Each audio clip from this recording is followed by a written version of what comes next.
Live, local. This is Fox 12 Now. Hello, everyone. This is Fox 12 Now. I'm Greg Nibbler. Thanks for joining us. We are live streaming here from the Fox 12 Oregon newsroom, as we do every weekday, covering a wide range of topics. So thanks for being a part of this. Today, on this segment, we're going to be talking about the musical Six, returning to Portland for the first time since, I believe, 2023 was the last time it was here. It's going to be premiering starting Tuesday, April 29th through Sunday of this week, and you're going to have several different chances to go see it. So if you don't know, this is a Tony Award-winning musical, and the concept is this. It's based on the 6 wives of King Henry VIII. If you recall from your history books, none of them had a very good run of it, and King Henry VIII was not a very nice guy. But this musical takes a look at all 6 of them and then puts it into the context of basically a pop music contest, where they're each competing for who had the worst time being married to King Henry VIII. It's a really original concept and really cool show, really cool musical. And we're actually talking to Gaby Albo during this, who is playing Anne Boleyn, of course, one of the wives.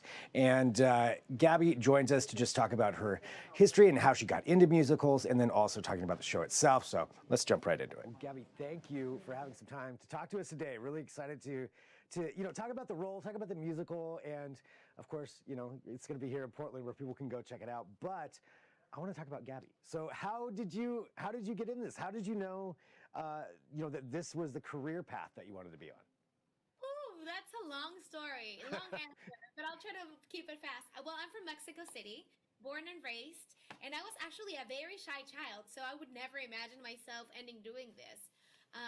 But there was a friend that dragged me to a musical theater summer camp, and that started to make me more extroverted in my regular life. So I decided to stay in that class, in that course. And then one day I was at the hair salon, and the hairdresser came to me, and she's like, Gaby, because I was singing with my iPod, and she's like, you're such a bad singer. I have a friend that's a voice teacher. Why don't you give it a try? And that changed my life. So somebody telling you were a bad singer, that's what actually got you down that route. That happened. Wow. All right, that's a good path. So you were completely shy, you were a bad singer, but now obviously those two things have changed. Yes. So you started getting in this. I mean, tell us about, I guess, for the musical Six. How did you come about this role? It was a huge surprise in my life. I've never heard of it. I've never seen it, anything. But I was in New York, and I was like, okay, I want to see some theater, and I popped in that theater to see what Six was, and from beginning to end, I was jaw dropped the whole time. And I just had the feeling like I have to be in this. So I started to be very persistent, and it took me like about almost 2 years to finally book it. I mean, that is definitely some persistence in knowing what you want at that point. If you just see it, then you're like, yeah, I'm just going to go ahead and be in that as well. Yes. That takes some confidence. But you know what? It was the best. Like, I've never seen a show like this, because I've done musical theater, and it's usually like you perform, you're like the fourth wall, like, like the audience is there and I'm here working. But in this one, it's a concert. Like, the audience has such an importance in this show. Like, they're such a big part of it. We're interacting the whole time. It's just one act. It's very fast. Everybody's a powerhouse. Everybody shines for a different reason. So I think it's a very powerful show. I love it. Well, and guess to that extent too, just talking about that for the audience experience, you mentioned the audience is involved in this. So as a performer, how different is that preparing for something like this compared to those other musicals? It is very different. Actually, yesterday we had a talk back after the show, and they asked us what was one of the biggest challenges. And my answer was actually my geography. Like, you're not used to having a handheld in regular shows. And Right. Here we were rehearsing. We had to have something, because if not, you're saying your line here, and you're not used to having this. And also like ear monitors, like singers do. So we are hearing everything here, which is different and makes it harder, but now I love it. Yeah. I mean, it really is. It's like a concert, but also mixed with a musical. Yes. So what's it, let me ask about the role specifically. So Anne Boleyn, did you know much about Anne Boleyn just historically? I know it doesn't necessarily matter, but did you know much beforehand? You know what, like the few things that I remembered from school, like out of the 6, that was the only name that rang a bell to me. I was like, oh, Catherine of Aragon, but not much aside from that. But I love that this musical does have the real stories, real things, but taken to a very modern concert-like show. Like it's super modernized, but taking that real story of those real women that did exist. Yeah, yeah, and putting it into this context. What's it like working with the cast? Like, what are your castmates like? It's cool. It's exciting because it's such a diverse cast, and I think it's important for us, but also important for the audience or the next generations, like to see themselves represented on a stage for all different colors, races, sizes. So I think that's very important nowadays. Yeah, and I mean it is. It's a unique musical experience. Just of musicals, as we already mentioned. Like Yes. when you look at it that way. Well, talking about that, having that representation on there. So, looking at where you're at right now, starting off. Not having confidence, and then going through this, becoming, what you are now, this actress and performer. And what advice would you have for somebody else who's maybe starting out there who may not have that confidence as well? Wow, I think being persistent is definitely key in this business. And Yeah. also, I was a gymnast for a long time. When I was shy, I was more a sporty girl, and I didn't know how much those tools would help me in the future. So, to have as many tools in your bag as possible is important in this career.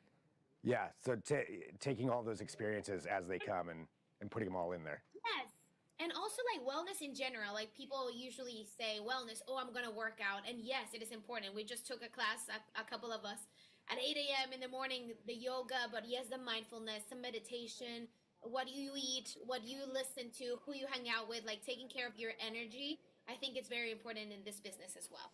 Yeah, yeah, to maintain that. I mean, because that could be pretty stressful, I would imagine, performing like that every night, and that encompasses so many things. And to that extent, Six being up here in Portland, have you been to Portland before? I've never been to Portland, but my dad is coming to visit, and I've heard it's beautiful, so I cannot wait to be there, actually. Yeah, you're actually going to be here, I think, with some pretty good weather. So that's a good Oh, that's a we benefit. want that. We want that. I mean, good for here. I don't know if I don't know where you live, so maybe not compared to that, but it should be all right. Maybe not super gloomy. I love it. I'm excited.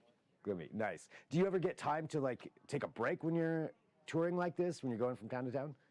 Yeah, actually, yeah. This is a very nice schedule. We're usually a week in every different place. So we have the whole morning to get to explore the different places, and I love that. I was I'm going all to say that's got to be a great aspect of the job too, of getting to go to a different, you're going to be there working, but you get to have time to go explore these different places where, maybe you would never end up in Portland for any exactly. reason. It's definitely not for everybody because it could be tiring or just like moving around so much. There's people that rather settle somewhere. But for me, I'm an adventurous soul. I love it. Nice. Well, anything else that you want to let people know about, just with Six coming here to town? Just invite them. Like, I don't want them to miss the opportunity of seeing this beautiful, powerful, modern, fun show. Nice. Well, thank you very much for having time to talk to us too. Congratulations on all, Thank you. all the success, and looking forward to having you up here in town, and people can go check out Six. I'll see you soon. All right, so huge thank you to Gabby for joining us for that segment. And again, learning about Six, the musical, going to be here April 29th through Sunday. And lots of opportunities there to check that out and go out and take a look. So short run here for town, but that means you need to get those tickets if you do want to go see it. We've got more coming up here for Fox 12 now. And as always, thanks to everybody for joining us here for this. We are live streaming here every weekday. We do cover a wide range of topics, so feel free to check out all of our back topics, all of our other segments. You can go to kptv.com or the Fox 12 Now tab or on the Fox 12 Oregon app or however you're finding us. Thanks for doing so. Feel free to share as well. Coming up here later this afternoon, we will be talking to TriMet, so switching gears a little bit. TriMet about some funding concerns they have over the next couple of years regarding their services. So we'll hear from them. And if there's breaking news, we'll have that as well, but we'll pause for right now, take a quick break. I'm Greg Nibbler. This is Fox 12 Now.